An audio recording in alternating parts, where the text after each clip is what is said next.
Hey guys, welcome to learn and achieve YouTube channel. इस video में हम Indian polity के सोर्सेज ऑफ कॉन्स्टिट्यूशन के बारे में जानेंगे, जैसे fundamental rights, emergency provisions, concurrent list, prerogative writs, judiciary, directive principle of state policy, fundamental duties जैसे फीचर्स के बारे में पढ़ेंगे।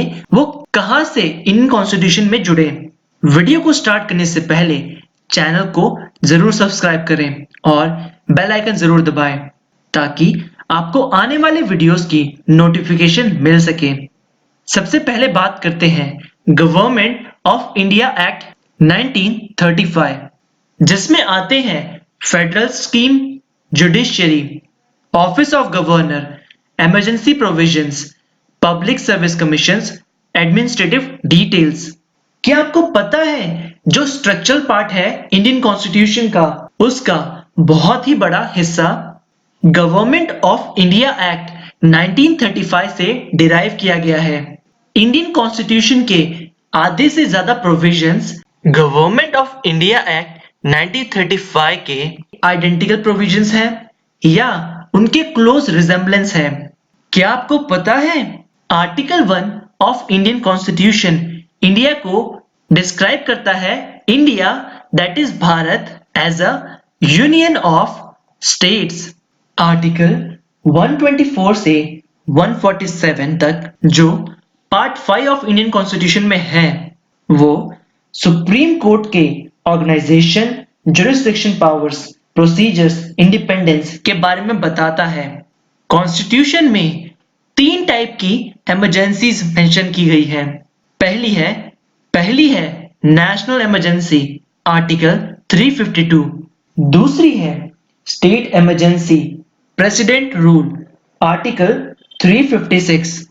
और तीसरी है फाइनेंशियल इमरजेंसी, आर्टिकल 360। क्या आपको पता है इमरजेंसी के टाइम पे सेंट्रल गवर्नमेंट के पास सारी पावर्स आ जाती हैं, स्टेट्स सेंट्रल गवर्नमेंट की कंट्रोल में आ जाते हैं। उस समय इंडिया का फेडरल स्ट्रक्चर एक यूनिटरी स्ट्रक्चर बन जाता है, वो भी बिना किसी फॉर्मल अमेंडमेंट्स के कॉन्स्टिट्यूशन में। ये फीचर इंडियन कॉन्स्टिट्यूशन का बहुत ही ज्यादा यूनिक है। एक बार फिर देखते हैं कौन कौन से features government of India act से आए थे।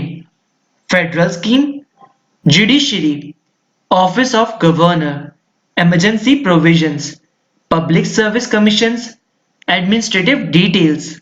British constitution, parliamentary government, article 79 से 122 तक जो पार्ट 5 ऑफ इंडियन कॉन्स्टिट्यूशन में है, उसमें पार्लियामेंट के organisation, composition, duration, officers, privileges, procedure, power के बारे में मेंशन किया गया है।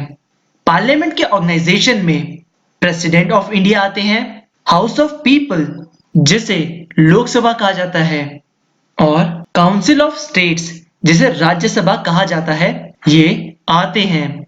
रूल ऑफ लॉ भी ब्रिटिश कॉन्स्टिट्यूशन से लिया गया है। लेजिस्लेटिव प्रोसीजर्स भी ब्रिटिश कॉन्स्टिट्यूशन से लिया गया है। सिंगल सिटीजनशिप भी ब्रिटिश कॉन्स्टिट्यूशन से लिया गया है।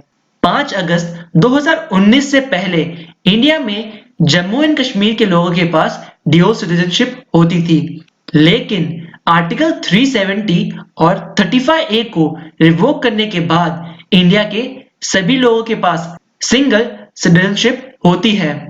सिंगल सिटीजनशिप भी ब्रिटिश कॉन्स्टिट्यूशन से लिया गया है। कैबिनेट सिस्टम का कंसेप्ट भी ब्रिटिश कॉन्स्टिट्यूशन से लिया गया है। प्रेरोगेटिव रिट्स का कंसेप्ट भी ब्रिटिश कॉन्स्टिट्यूशन से लिया गया है। इंडिया में 5 टाइप की रिट्स होती हैं, हैबियस कॉर्पस, मैंडेमस, प्रोहिबिशन, सर्ट्यूरी और क्यू वारंटो। क्या आपको पता है इंडिया में सुप्रीम कोर्ट ऑफ इंडिया और हाई कोर्ट के पास रिट्स इश्यू करने का पावर होता है। सुप्रीम कोर्ट आर्टिकल 32 से रिट्स इश्यू कर सकता है और हाई कोर्ट्स आर्टिकल 226 से रिट्स इश्यू कर सकते हैं। 1950 से पहले high court of Madras, Bombay और कलकत्ता के पास ही पावर थी रिट्स इश्यू करने की। पार्लियामेंट्री प्रिविलेजेस ये भी ब्रिटिश कॉन्स्टिट्यूशन से बोरोड है। बाइकैमरलिज्म, बाइकैमरल का मतलब होता है जहां पे अपर हाउस और लोअर हाउस होती है, लोकसभा और राज्यसभा होती है। इंडिया में कुछ स्टेट्स हैं जिनके पास बाइकैमरल स्ट्रक्चर है, जहां पे स्टेट लेजिस्लेटिव असेंबली होती है और स्टेट लेजिस्लेटिव काउंसिल भी होती है। यूएस कॉन्स्टिट्यूशन, फंडामेंटल राइट्स के फीचर्स यूएस कॉन्स्टिट्यूशन से लिए गए हैं। फंडामेंटल राइट्स इंडियन कॉन्स्टिट्यूशन के पार्ट 3 आर्टिकल 15 से 35 तक है। क्या आपको पता है ओरिजिनली कॉन्स्टिट्यूशन में 7 फंडामेंटल राइट्स मेंशन है, जिसमें से हैं right to equality, right to freedom, right against exploitation, right to freedom of religion, cultural and educational right, right to property, right to constitutional remedies. लेकिन 1978 में 44th कॉन्स्टिट्यूशनल अमेंडमेंट हुआ, जिससे right to property article 31 को delete किया गया और उसे एक लीगल राइट बना दिया गया अंडर आर्टिकल 300A, जो पार्ट 12 में है कॉन्स्टिट्यूशन के। जुडिशियल रिव्यू, इसे भी यूएस कॉन्स्टिट्यूशन से लिया गया है। इंडिपेंडेंट ऑफ जुडिशरी को भी यूएस कॉन्स्टिट्यूशन से लिया गया है। रिमूवल ऑफ सुप्रीम कोर्ट जजेस, हाई कोर्ट जजेस, वाइस प्रेसिडेंट, ये सब यूएस कॉन्स्टिट्यूशन से लिया गया है। इम्पीचमेंट ऑफ प्रेसिडेंट, इसे भी यूएस कॉन्स्टिट्यूशन से लिया गया है। Irish constitution, directive principle of state policy, इसे आयरिश कॉन्स्टिट्यूशन से लिया गया है। Directive principle of state policy part 4 of Indian constitution में मेंशन है और आर्टिकल 36 से आर्टिकल 51 तक कवर है। Directive principle of state policy non justiciable है। इसका मतलब है कोर्ट सेंट्रल गवर्नमेंट को, स्टेट गवर्नमेंट को, लोकल गवर्नमेंट को इसे लीगली नहीं एनफोर्स करा सकती, जबकि फंडामेंटल राइट्स जस्टिशिएबल हैं। क्या आपको पता है uniform civil code article 44 of Indian constitution वो directive principle of state policy के अंदर आता है। Nomination of members to Rajya Sabha, Rajya Sabha में मेंबर्स का नॉमिनेशन। क्या आपको पता है राज्यसभा की मैक्सिमम स्ट्रेंथ 250 होती है, जिसमें से 238 मेंबर्स स्टेट और यूनियन टेरिटरीज से आते हैं। 12 लोगों को राष्ट्रपति द्वारा नॉमिनेट किया जाता है, लेकिन अभी राज्यसभा की स्ट्रेंथ 245 मेंबर्स हैं, जिसमें से 229 मेंबर्स स्टेट से आते हैं, 4 मेंबर्स यूनियन टेरिटरी से आते हैं और 12 मेंबर्स को राष्ट्रपति द्वारा नॉमिनेट किया जाता है। राज्यसभा में सबसे ज्यादा सीट्स उत्तर प्रदेश की हैं, जो है 31 सीट्स। राज्यसभा एक परमानेंट बॉडी है, इसे कभी डिसॉल्व नहीं किया जा सकता। राज्यसभा में मेंबर्स 6 इयर्स के लिए चुने जाते हैं और हर 2 साल में राज्यसभा के 1/3 मेंबर्स रिटायर होते हैं। राज्यसभा के प्रिसाइडिंग ऑफिसर को चेयरमैन कहा जाता है और vice president of India ex officio chairman होता है राज्यसभा का। Method of election of president, राष्ट्रपति के चुनाव का method. President of India is the first citizen of India. President का इलेक्शन डायरेक्टली नहीं होता, बल्कि इलेक्टोरल कॉलेज के हिसाब से होता है, जिसमें लोकसभा और राज्यसभा के मेंबर्स वोट करते हैं, स्टेट की लेजिस्लेटिव असेंबली के मेंबर्स वोट करते हैं और दिल्ली और पुडुचेरी के इलेक्टेड लेजिस्लेटिव असेंबली के मेंबर्स वोट करते हैं। Nominated members of Rajya Sabha, Lok Sabha, state के लेजिस्लेटिव असेंबली और लेजिस्लेटिव काउंसिल और नॉमिनेटेड मेंबर्स दिल्ली और पुडुचेरी के वोट नहीं करते। Canadian constitution, federation with strong centre, इसे कैनेडियन कॉन्स्टिट्यूशन से लिया गया है।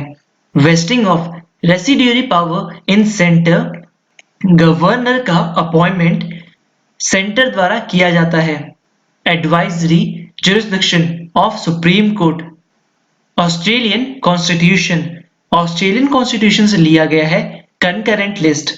यूनियन और स्टेट्स के पावर का डिवीजन 3 हिस्सों में किया गया है, यूनियन लिस्ट, स्टेट लिस्ट और कंकरेंट लिस्ट।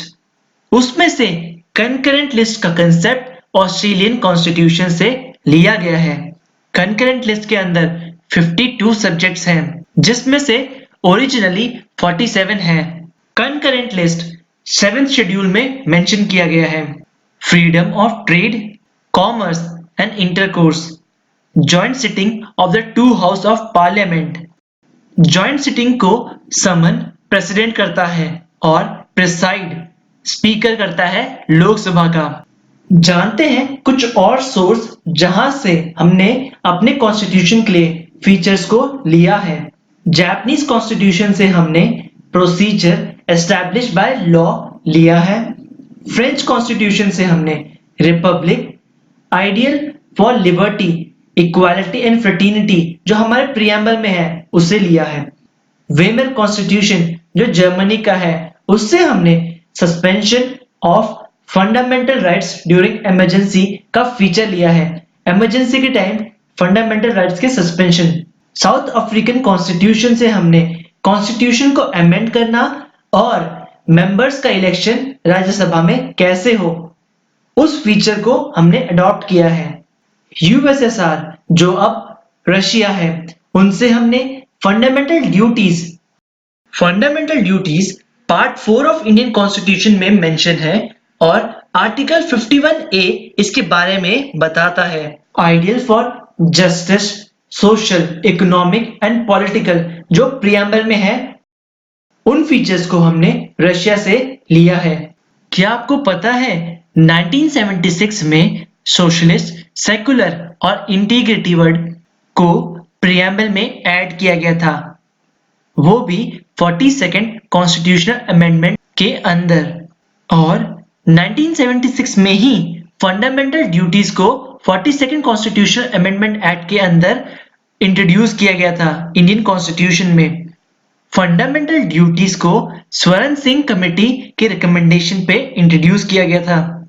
क्या आपको पता है 26 नवंबर 1949 को जब हमारा कॉन्स्टिट्यूशन अडॉप्ट किया गया था, उस समय एक प्रियम्बल था, 395 आर्टिकल्स थे और 8 शेड्यूल्स थे। यूनाइटेड स्टेट्स ऑफ अमेरिका पहला कंट्री है जिसने प्रियम्बल इंट्रोड्यूस किया था। With this, I would like to end this video. I hope you like this video. Channel को सब्सक्राइब जरूर करें, वीडियो को शेयर करें अपने दोस्तों के साथ ताकि अन्य स्टूडेंट्स भी इसका फायदा उठा सकें। धन्यवाद।